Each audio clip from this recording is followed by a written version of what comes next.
Everybody out there probably is sick to death of hearing the phrase hybrid workforce. Well, you shouldn't be, because it's here and it's here to stay. And the better equipped we are to deal with that, the better our communications will be. We're going to talk today about 8 communication trends for a hybrid workforce with Debbie DeWitt, Marketing Communications Manager for Visix. Hi, Debbie.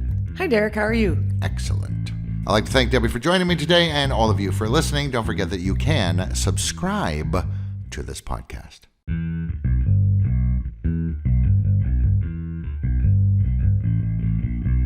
This is digital signage done right. Whether you're new to digital signage or a seasoned pro, this podcast gives you practical advice about systems, communications, and content to better engage your audience. I'm Derek DeWitt, Communications Specialist for Visix. Welcome to Digital Signage Done Right.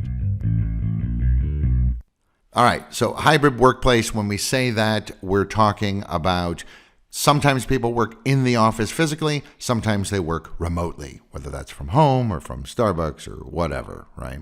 Absolutely. And a lot of organizations have been doing this for a long time, but I'd say the majority are getting used to this as a new normal. I know we're all sick of that term, the new normal. Well, tough. Yeah, but having a hybrid workforce is a little bit of a new experience for some folks, but it's definitely affecting communications. I mean, we're seeing people having to rely on intranets or chat apps, these enterprise apps like Microsoft Teams or even Slack.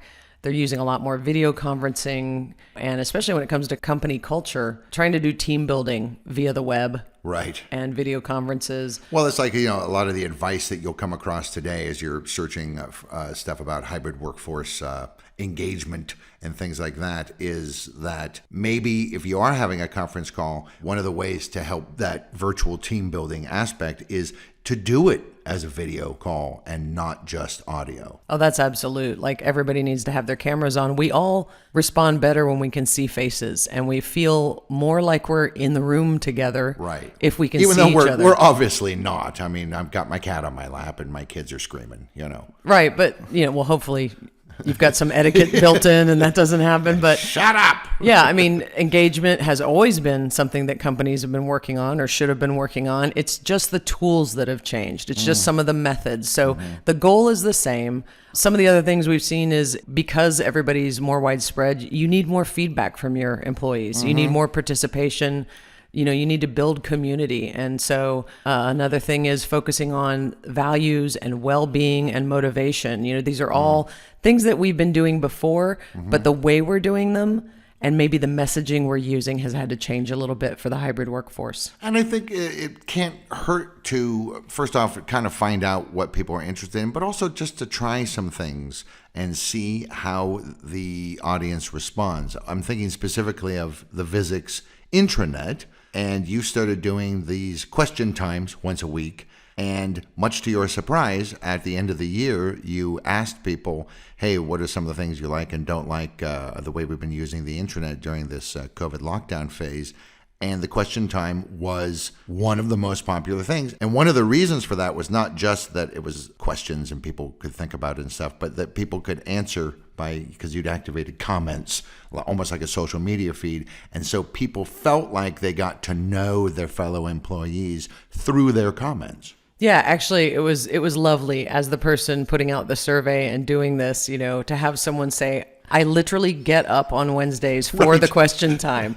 And these are fun things. It's a little obsessive, but yeah. Yeah, these are fun questions. What I do is I put up questions like, would you rather fight a horse-sized duck or 100 duck-sized horses? They're fun things. What's the craziest way you've ever been injured? Hamburger versus hot dog. Things like that. And what was also lovely is ketchup or no ketchup on hot dog. That gets the fisticuffs. Oh, actually, I'll put that one on there. But you can do this with a lot of different things. You could also do sort of a 2 truths and a lie. You could do, guess who, and just say some fun fact about employees, that you've surveyed and gotten some fun facts. This kind of thing mimics the sort of just informal banter and chit chat that happens when everybody's in an office. I know everybody's there to work, but nobody works 8 full hours there. Sometimes you just walk past a cubicle and you go, hey man, your hat looks like, whatever. And there's that kind of back and forth where people sort of communicate a little bit of, hey, this is my personality. Yeah, I mean, and that's why having the cameras on and also building in some just chit chat time into, I don't care if you have a weekly team meeting that's only 20 minutes, go ahead and add 5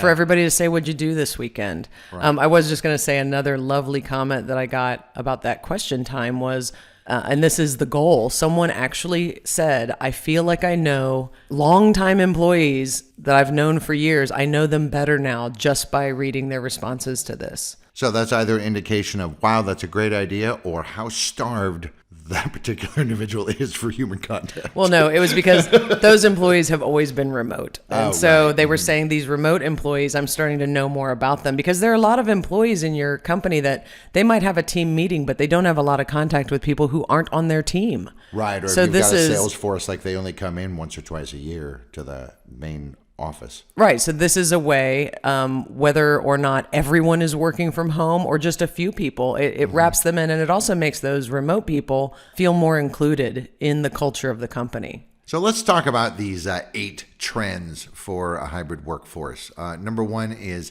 internal communications elevated. Nice title. What's it mean? Well, it's I'm going to use a catchphrase that's been around for a very long time, which is getting a seat at the table.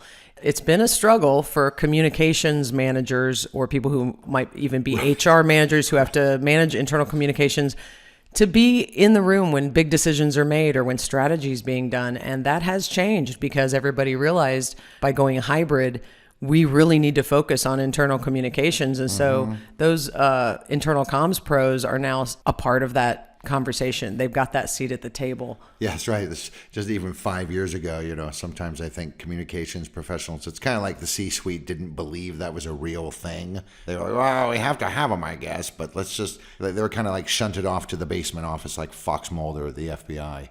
Oh, nice reference. I think that it was kind of looked at as we just put out things people need to know. We send an email.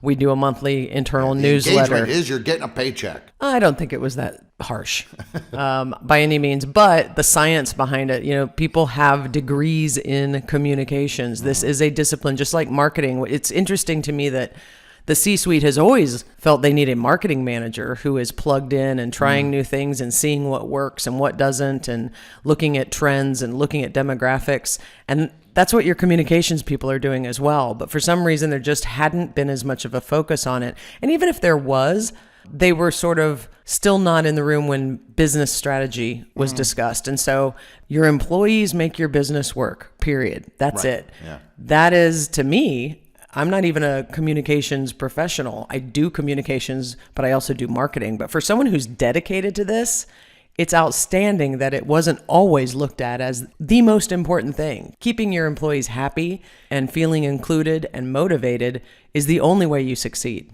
I know there's this kind of big push for what's known as distributed communications. What's that all about? Oh, yeah, definitely, because people are more distributed, whether it be geographically, physically, but also with the hybrid thing, you can be in the same city, on the same block, and not be together now. So distributed communications is putting out those communications at all levels, at the local level, at the team level, and it actually puts a bigger burden on line level managers. So you can't just have everything coming from your comms team or from high above because everybody's virtual. You need it at all levels. Yes, there needs to be an organizational push for better communications, but the team managers really have to carry that out at that local or team level. All right. Second one here on my list is mobile first communications. What do you mean? Like with people's tablets and smartphones, or? That's it. It's that simple. This is just a technology shift. Lots of people still have, I don't want to say desktops. Certainly most people have laptops. There are still people working on desktop machines. But with everybody being hybrid, it makes sense to make sure your communications work on mobile and then also work on those others. It used to be the other way around. Just like with websites, we've seen, this revolution of the last, I'd say, 10 years of it needs to be responsive for mobiles. Now it's sort of like designed for the mobile and then make sure it also works. And then also, P.S., it should also look good on a computer. Yeah, exactly. Right, so, right. I mean, this can tie into intranets, or if you're running a social media site for your employees or a platform or page. Again, those enterprise tools like Teams or Slack, and really mobile first really impacts graphic design more than anything else, because you do have to design for a smaller screen, less text, You need to look at your delivery schedules. You don't want to be crowding some feed like Teams where everybody's getting, 30 chats a day from their team, and then also you're sending 30 things a day. Right. But the great thing is it opens opportunity for like hot linking, That's what I was going to say. Because this technology is hyperlinked, you can easily go bing, bing, bing. You see this now in articles, blog articles all the time. It's like just the last 3 words of a sentence link out to another article if you want to know more about that. Yeah, and being a digital signage company, our product actually lets you put digital signage messages into an HTML5 playlist. So that could sit on your intranet. It could go out to mobile phones. It can even go into your Teams app. But again, if you're designing for a phone or a tablet, you don't want to have a paragraph of text. What you want to say is, whatever your deadline for benefits enrollment is Friday. Hyperlink, hyperlink, hyperlink. One hyperlink, not hyperlink. A hyperlink that goes to an intranet page that says, here's all the details and here's the sign up form. Right. So you can keep your text short and instead send them somewhere else. The whole point is get the message in front of them. If it's relevant to them, they'll then react by going out to that link. Sure. Okay. I think this kind of ties into, because I was going to make a joke there and say the mobile first communications notion for hybrid workforces is the case until such a day as we all have Wi-Fi enabled computers embedded in our skulls, which brings us to the third item, which is new technology adoption. I would state that even if it's embedded in our skulls, you're still going to need to design minimize that design. Because if it's in my skull, I'm going to want a lot fewer words. Thank you very much. I have enough already. But yeah, new technology adoption. We've already talked about a couple. Obviously, people using more mobiles, but these enterprise... Zoom took off like crazy. It's funny because a lot of companies are using Zoom or Slack, but a lot of companies are using Microsoft Teams because, think about who doesn't use Microsoft Office.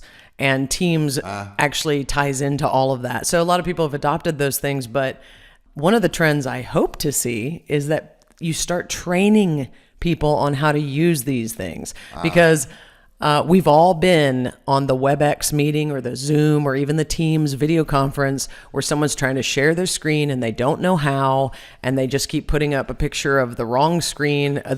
There's the horrible visual feedback where they share the screen that has the Teams meeting screen in it, and it just loops endlessly into the background. Right. So definitely... with new technology comes new training, comes great responsibility to train your people to use it. I'm reminded of that thing, I think it was from last year, where it was a video conference and somehow the guy's teenage daughter had been using his computer. This is the cat? Yes, I am not a cat. I am not a cat, yeah. Right. Yeah, definitely, put some parental controls on there. And the other thing is training is not just how to do the basics, but you may not even realize you can do breakout rooms in Teams. Right. You can do surveys and polls. And I'm not just plugging Microsoft Teams. This is true of all of these platforms. They are really building in a ton of features because they don't want you to use anything else. So right. We want to be your one-stop shop. Exactly. Yeah. So if you don't take the training or at least get a basic overview, you might be using several platforms when you only need to use one. And that's a big problem. If you push stuff out to a platform no one wants to use, it's buggy it's like if you're trying to have a social media presence and you realize that actually Instagram and Twitter are the only things that my audience use, then also putting things on Facebook is in fact a waste of work hours. Yeah, and same thing with your communications platform. If you're pushing out to a platform no one uses or no one likes to use or wants to use, it's wasted effort. There may be a period of experimentation. You may need to use a couple. Now, you don't want to go out and buy some enterprise app, which is, not cheap, and then find out no one wants it. So try some things out. But the biggest thing is find out which one the employees, the recipients of the communications want to use. Right. It's not about your design team or your communications team saying, oh, this is great for me to send these things. It's about the people on the receiving end and what do they want to use. And, if you do have a majority of your employees like a particular platform, but some of the people don't like it at all, well, you've already got built-in cheerleaders. You don't need to hand down a directive from on high of, well, you're going to use it, figure it out. You've got people who like it, who would probably be very happy to help train the more reluctant participants. Yeah, in most cases, people who don't like it, it's because they're not sure of how to use it or they're unfamiliar with it, or you've got too many platforms running, because there can be a backlash when you add a fifth way to have video conferences, and everybody's got to manage those passwords, and everybody's got to have, a desktop app for each one of them. So that's the other thing, is some people can just get burnt out, and that's why you need to choose the best one. And like you said, have your champions and cheerleaders lead the charge on training and getting people on board. All right, 4 is more visual communications. By that, I suspect you mean, picture worth 1,000 words. Try and design all of your communications visually first, text second. Is that what you mean? That's what I mean. It is definitely, it's also fewer one-on-one conversations. Now, that's not true. If you're doing like video conferences, you can have a lot of those, but fewer emails. You're not throwing posters up. You're not populating a bulletin board if it's a school or a campus or something like that. So this is very excellent for digital signage software makers, I will say. But we've always been champions of visual communications. On average, I just read a stat somewhere that it was something like the average employee receives 121 emails a day. Today, still, I hate email. Yeah. So, and definitely younger employees are not email fans. So, although email is still the number one way that organizations communicate, you don't want to overload it. So more visual communication. I think this goes hand in hand very much with the adoption of social media. We all know that on social media, we tend to tune in faster to a video or a meme or a photo someone posts than we do just a text post. And it's kind of the same thing.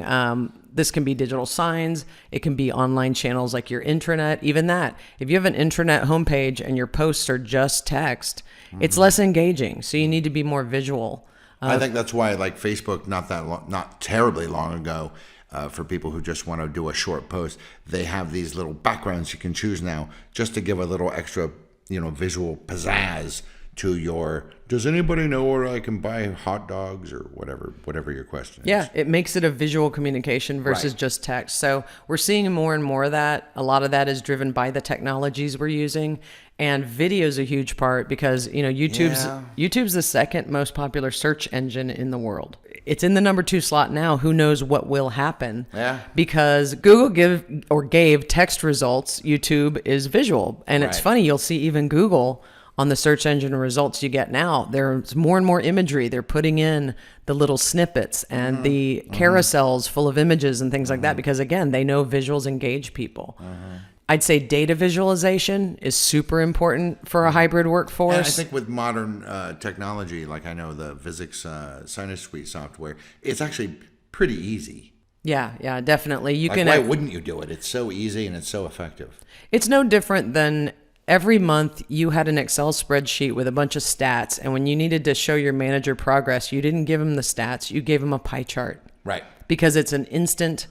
Boom. I see. Thank you. Boom. Exactly. Yeah. And so you can do that same thing on digital signs. And again, when we say digital signs, you can also, those messages can go out to your intranet or whatever else, but using visuals to communicate things like KPIs, progress to goals or our goals or whatever, even if it's a little thermometer filling up for a fundraiser, it's going to be more impactful. And I mean, even if you are absolutely strapped to an email program at your work, throw the visual in the email, because again, it just gets information across so quickly. So I would just say, look at every message you're doing on digital signs and everywhere else, and replace text with visuals every time you can. I think the key word there is replace. However, what I see, and I see this certainly in blogs and things, because a lot of content creators are trying to get to a certain word count and so on, so that Google will rank them a little higher.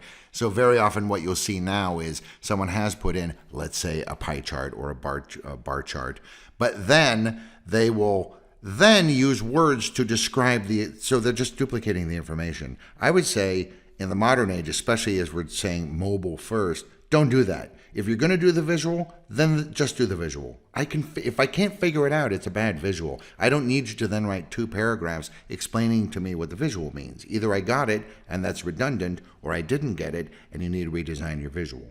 You're very passionate on this subject. It drives me crazy. It really, really does. Because I'm like, oh, look, it's the same information. Again, I don't have time for this. I have 121 emails to answer. I will give these people you speak of the benefit of the doubt and say that they might be trying to appeal to different types of personalities. Because again, you do have some people who respond more to visuals. You do have some people who prefer text. And I will say this, for people who are blind or visually impaired, they probably have software that is reading the text. And I don't know what the state of the art is on reading a graph. I don't know that they can. Right. Yeah. No. So, and sometimes even a visual of those monthly stats has some explanation. You've got asterisks with little notes. Oh, the spike in June was because of this, because that's a question people are going to ask, or there's some outlier. So when it comes to visual messaging, though, what you can do, I'm going to leave the email out of it because that's going to be a corporate style thing. But if you're doing messaging on digital signs or out to playlists or social or anything like that, again, show the graph and have a hyperlink that goes to a page that shows that, because a lot of people may question the data. They're going to know, where did you get this from? They may want more detail. You don't need to try and do that all in one place, all at one time, and especially not on like 150-inch screen. Right, yeah. I mean, obviously, a lot of this ties into 5, which is focus on EX, or employee experience. We want to make this the best experience possible for our audience, in this particular instance, the employees. Right. And we have a whole podcast that covers EX and gives you some tips overall to improve employee experience. But the brief explanation right now is that this is everything from a person's first impression with your organization, like when they went to your website to see a job listing, all the way through after they leave you. If they retire, what are they going to say about you? So it's their entire journey with your brand and your company. But EX is different now with the hybrid workforce. You are having to build community and culture in a very different way, and it can be a little harder because people aren't physically coming together. So a big thing is to have, as we talked about before, very clear and very consistent communications, and participation and feedback are super crucial since people aren't getting together. Certainly if you can get people together, do, once in a while, sure, or in very small batches and safely while we're in the time of COVID, obviously. But I will say the next few things that we're going to talk about actually build on this principles of employee experience. So moving right along, number 6, more focus on employee recognition. And now I know a lot of people, and I'll admit that I'm one of those people because I'm confident to the point of extreme arrogance. So I don't really feel like I need a lot of recognition. You sound so likable. Yeah, I am, yeah. But, you and I were talking about this the other day, that I'm an extrovert, and we extroverts have a tendency to kind of poo-poo self-identified introverts. And yet I'm beginning to suspect that there are a heck of a lot more introverts out there than there are extroverts. And so I think maybe employee recognition is really, really important. And we've just kind of, through certainly the last half of the 20th century, we kind of just shunted aside those people who need that or want that. And even as an extrovert, yeah, it feels good when your boss goes, good job. It does. Of course it does. I'm an affirmation junkie. I like beg for it if I don't get it. So yeah, no, I don't know how that ties into extrovert and introvert. I don't know. I'm sure there could be extroverts who desperately want recognition as well. Sure. But I will say, I would just go on the assumption, don't even look into that. Assume every one of your employees need meaningful feedback. They need recognition. No one's going to hate it, right? No one's going to go, well, that was stupid telling me I did a good thing. Right. I mean, they need recognition from managers. They need it from peers. And you need to think about doing it in front of peers because especially when it comes to, I believe, millennials, certainly, and Gen Z even more so, peer recognition is huge. And you need to be careful with that. Like, certainly recognize those achievements and things. On the other hand, when you're in a team meeting, if something didn't work out, you don't want to blame anybody. There should be no public negative recognition. I think we lost that client. Thanks, Bob. I think every HR manager already knows this, and every, hopefully, line manager knows this. You don't publicly shame people, but public recognition is great. This is where digital signs and these kind of visual messages can come in, giving kudos. Do it at the individual level. Do it at the team level. And if your sales team made exceeded their quarterly quota, you're going to put up a message about that, but also call out some of those individual sales reps who helped with that. Who did especially well. But it occurs to me, like, I know, obviously, even just a small thing is, people's work anniversaries, birthdays, things like this. However, if you're going to do that, like I know one of your suggestions is very often, like at the beginning of the year, create a calendar. Just the people's birthdays don't change. Their work anniversaries don't change. Stick them all in at the beginning of the year so you're ready. Yeah, I mean, definitely have a content plan and put recognition into part of that plan. If you're not getting that feedback from managers of, hey, I want to give a shout out to Derek or whatever, put reminders on your calendar to ask them, is there anything that I can highlight? You want to make sure it's even across the organization. It's very easy to constantly recognize the sales team, or something like that, but you need to make sure your support people, your frontline factory workers, it's kind of like in hospitals, the doctors get all the glory, but nurses right now have come into the spotlight. That's a good point. Yeah. So, but also think about the receptionist, think about your admin, your finance people, because if not, the other thing that you have to be careful with recognition is if there's a group or an individual who never gets it, but is still doing a good job, they're going to wonder why, and they're going to not feel great about that. So, like you said, create a simple calendar for things like anniversaries and birthdays. That's an easy one.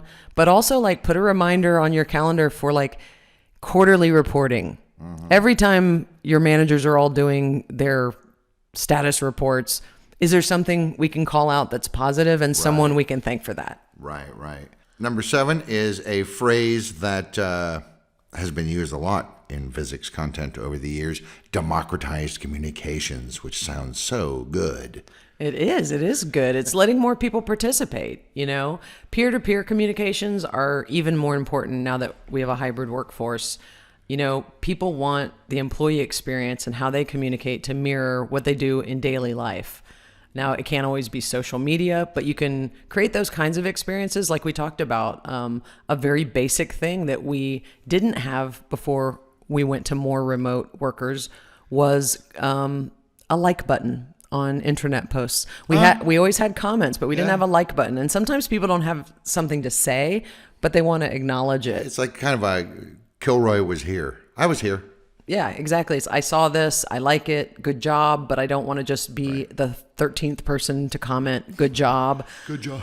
Good job. So that's peer to peer. Even though corporate put the post on the intranet, it lets the peers then get in on that recognition, and it's democratizing the whole process.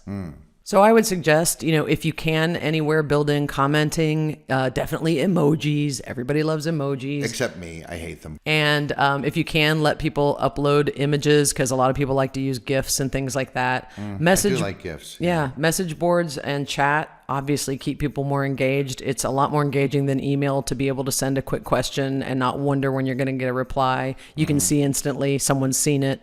And usually get a faster answer, which is great. That's true. I would also think that democratization of communications also is localizing what you're putting up there, making sure that it's relevant to that specific group of people, despite the fact that they're maybe far-flung.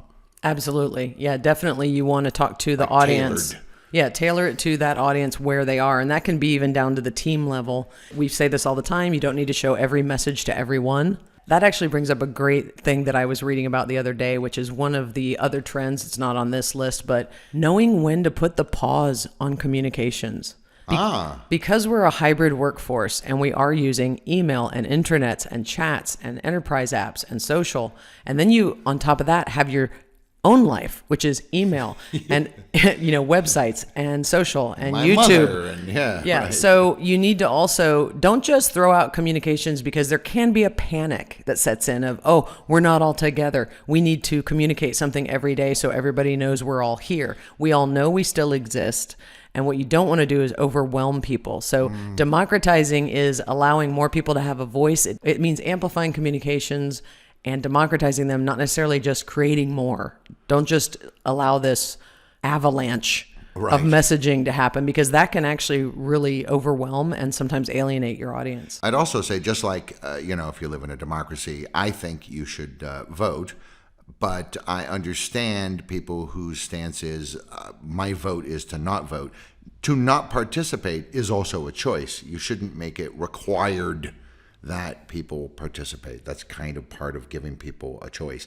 There's stuff out here. It's available for you if you want. Maybe there's more available than you care to interact with. But hey, we gave it a try. Yeah, never make it mandatory. I mean, unless it's someone's job description to do messages for your digital signs, obviously. Right. That's actually a place where you can democratize as well. It may not be, hey, we just want everybody and their brother being able to throw up a message on our screens or that goes out to mobile or chat apps. Instead, it goes through an approval process. Like our software, you can create something from a template, but then the digital signage manager has to approve it because they can control the schedule to keep that volume down. What about using surveys and other forms of feedback? If you don't know what people are interested in, how do you know what works? Yeah, absolutely. Like you talked about voting, that's where people can vote for what they like in your communications, basically, what they want, what they don't want. So you were going to want to do those regularly. And we actually have another podcast that covers that pretty in depth. Oh, yeah. That was Andrew Brown and Elizabeth Williams from Academy of Business Communications. I would say, too, though, don't just survey once up at the top, because the fact is, until people have had the opportunity to see some of the things that you're offering, they might not have any ideas in their head. Hey, what would you like to see? I don't know. Then they see 15 different things over the next couple of months. They like 8 of them. They tell you that, and then that might stimulate them. So you need to do this regularly. Yeah, and hopefully, as we've said, you have a content plan. I mean, even if you're starting from scratch, we've got infographics with 100 content ideas. You know, you should be talking to your managers. What do they think should go on screens? So if you do that initial survey, you can certainly have some check boxes of what sounds interesting and then go back later and see how it succeeded.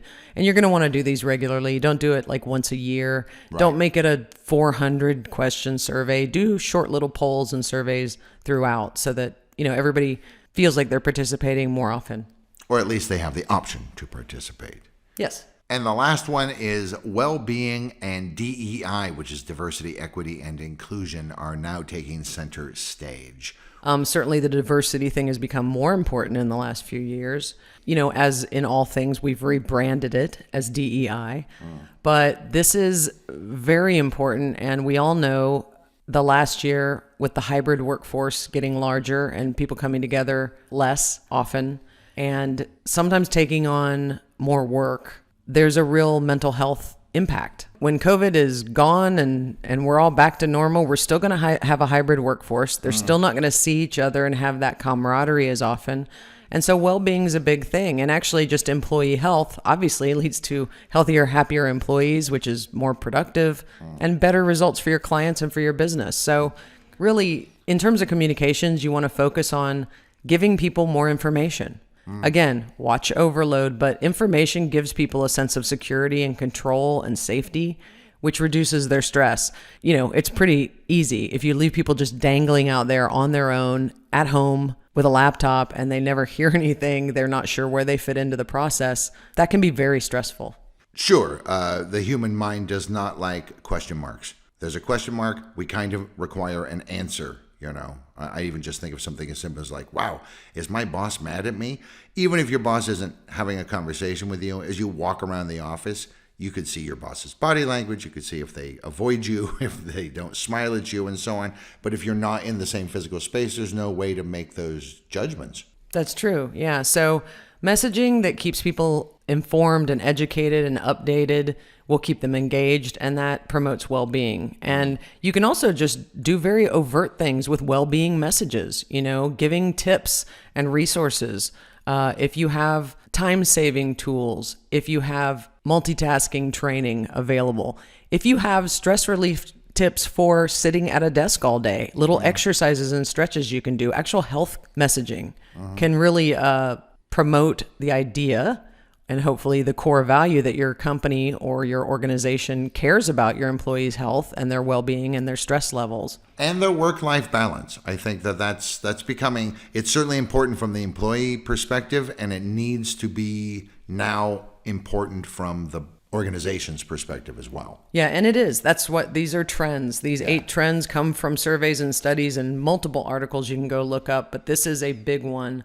Understanding that well-being adds to every bottom line indicator. It really does. It has actual business outcomes. It's a huge topic in the HR world. HR bleeds naturally into internal communications.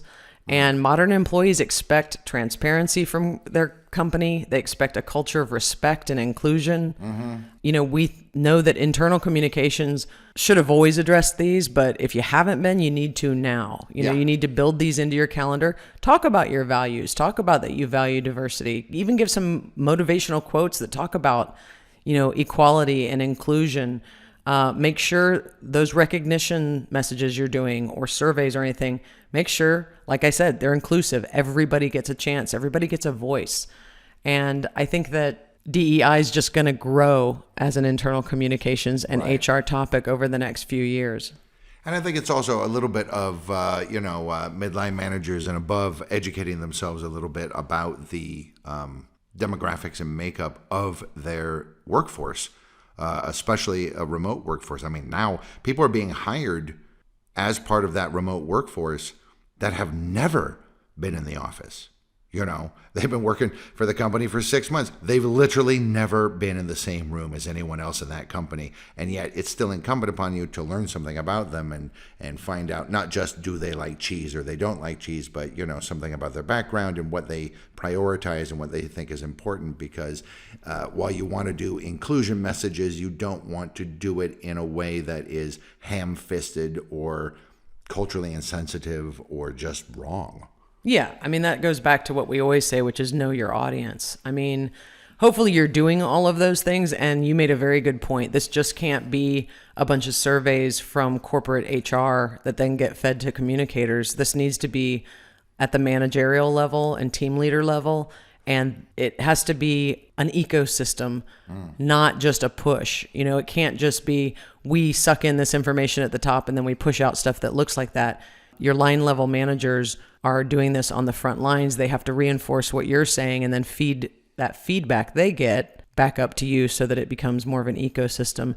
I'd say at a minimum, if you're a digital signage manager and you're listening to this, advertise your values about DEI and, just make sure everybody understands your expectations for how employees treat each other. Yeah, like you said, you're not just creating some kind of faceless corporate template to just push out there and look, we're mimicking caring about you. It needs to be, your communications need to be intentional. Absolutely. And the fact is, you do care about these people. It's very rare that you get a situation, you may have one grump in the bunch who's not into this, but most managerial teams, certainly at the line level, care about their teams. And it's just reinforcing that and letting them know. And also, you can do that on a personal level. You're having video conferences or team meetings, but you want to do that corporate wide because that reinforces the culture throughout. So that is 8 communication trends for the modern hybrid workforce. There are others out there on the web and in the world, and I'm sure that more will develop as time goes on and the remote or hybrid workforce becomes the norm instead of the new kid on the block. Please check the transcript of this podcast episode on the Visix webpage under resources/podcast for links to more materials on the hybrid workforce topic. Interesting conversation. Thank you very much for talking to me today, Deb. You're welcome. This was Debbie DeWitt, Marketing Communications Manager for Visix. Thank you for listening to Digital Signage Done Right. Hey, want more free stuff? Then head to the resources section of Visix.com for free masterclass guides, blogs, videos, and more to help you with your digital signs. Please share, subscribe, and leave a review of this episode and connect with us on social media.